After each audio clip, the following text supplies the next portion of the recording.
नाम अल्लाह लो। अरे हम सुनी कि बड़ा इलेक्शन से रहुआ सवाल जवाब करिला जी। अच्छा जब सुने तो ठीक सुने तो हां तू कहल का चाहता नहीं बताओ। हमरा के कहे के नहीं के आज हम बहुत चाहता नहीं कि कुछ सवाल करी जोना का जवाब रहुआ के देवे के बा। देखो तू जहाँ खड़ा वालों गाँव का ना होते कठिया। अच्छा ऐजा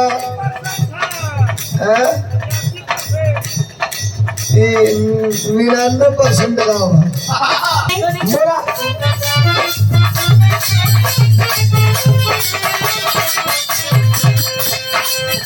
कहाँ के नानी बोले सुना लोग भैया मीनाक्षी राज है हमसे सवाल करे कभी ए भाई ये बिगाड़ दो बोलो कहाँ के नानी बोले मोटका मोरैया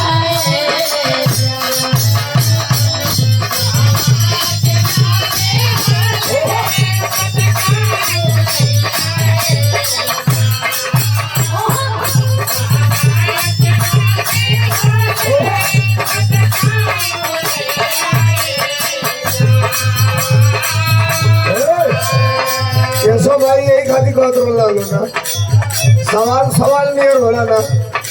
अब इतना खतरनाक सवाल पूछे थे लेकिन कहवा का नामी होले मोटका मुरैया है जाए। अच्छा चला अगला सवाल करो सुना बोला कहाँ के नानी बोला मोटका मोरैया जान ये हो जाने कहाँ का बोल बोल साथे गई आई रसगुल्ला ये हो जाने कहाँ बोल साथे गई आई रसगुल्ला।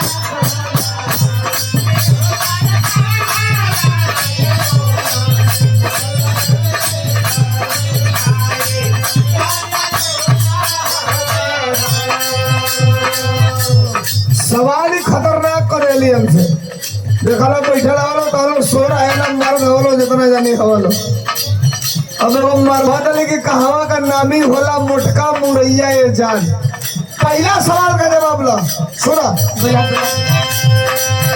जौनपुर का नामी होला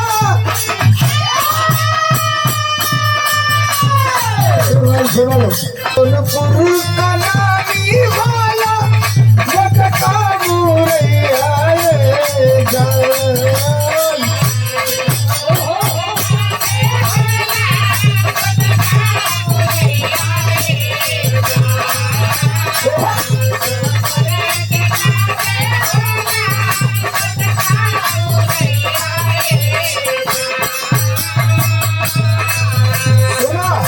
बोला बोला बोला दुनिया में कहीं चल रही हो कोनो जिला का मुरई तो के 4 इंच से 6 इंच का मिली बहुत मिली तो 1 फुट का मिली। उत्तर प्रदेश की जौनपुर जिला में चल रही हो तो के 5-5 फुट का मुरई मिली देखेंगे। हाँ तो पहला सवाल ये रहा कि कहवा का नामी होला मोटका मुरैया ये जान। सुना बोला बोला जौनपुर का नामी होला मोटका मुरैया ये जान।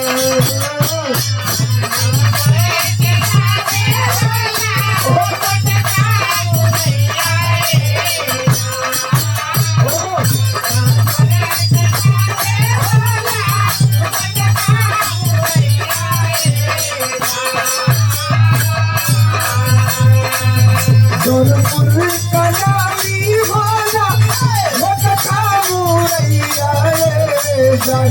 ये हो जान कलकत्ता का बोल बोल सफेद मिठाई रसगुल्ला नानी हो।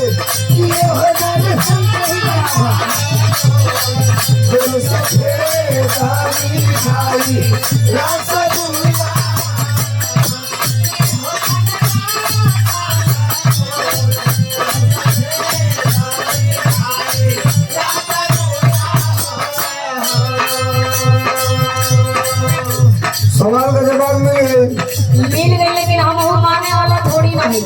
मान जा भगवान भगवान के आवे ना वही हमार सवाल बाकी है। बोल गई 1:30 बजे चाहे 4 भोर हो। अच्छा हमारा और सवाल होकर जवाब ना ले तो फिर हम यहाँ से जाएंगे। अभी और ये सवाल है हाँ तो हल्लू पूछे तो हमके तो नहीं हमें एकदम भारी नहीं थे। हाँ तो भाई पूछे तो अगला सवाल करो तो अरे सवाल का हमारा जवाब चढ़ी सुना सुना अब बोला कौन चीज न होई की बात से लड़की को छोड़ बोले जा। अंड बंड हमें से गए वो नेता आदमी बिना मतलब का बात फालतू है बंडू कौन चीज ना हिले के बाद लड़की को छोट भला है ना तो हम कह जानते हैं मेरे रोज बुझे तो जानी ये कोई सवाल ना है भाई बंद कराओ दूसरा करना यहाँ शर्त लगल है जे बुझी उहे मरद है। अबे ले ले निकालो तो हिस्सा मरद है सब मतलब बुझाएंगे नहीं तो हम मान जाए कि ना मरद। ये हम पूछे कि कौन चीज ना हिले के बाद लड़की को छोट होला कौन चीज ना होई की बात से लड़की को छोड़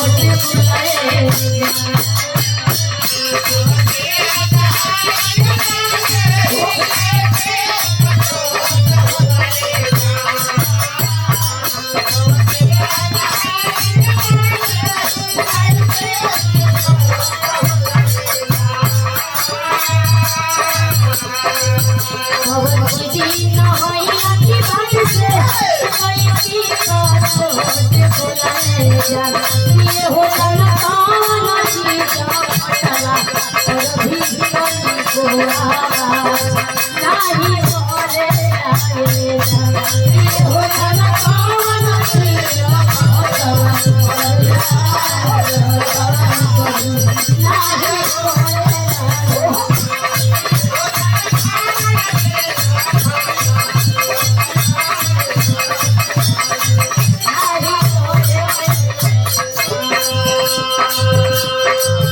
फंसा देलू लिया के पीछे में अब तो हमार हालत ही हो गई कि भूल गई नहीं तो प्यास तो चौरा में तो घोड़ परास लिया के खड़ा कर देलू तू अच्छा सुना लो तो का मौजे मिला था ये अंतिम लाइन है कहले कि कौन चीज नहिले पर लड़की का छोट होला है जान देखा तू फंसौले वालो हमके अजान तो लो तो ये सरकारी पार्टी वाला में कहूँ हम बुझ गए।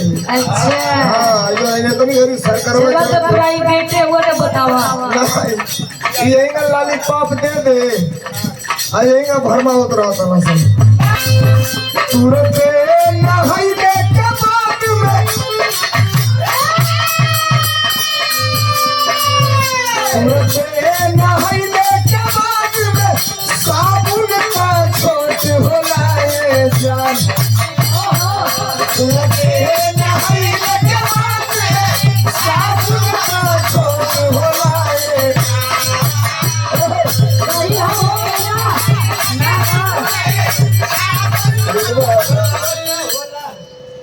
नहाइले के बाद छोट होला हमको ले साबुन नहा लेले के बाद छोट होला तो तारा नहीं के बुझात सही हो गया वो कह करनी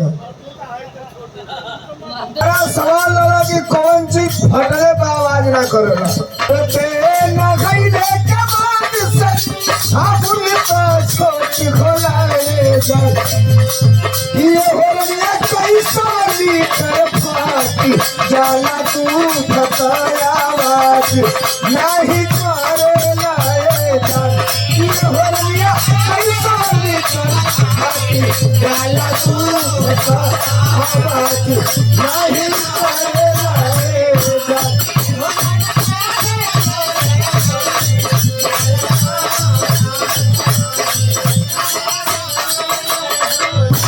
ये हो राजा कौन चीज बोलता फेरा आई राजा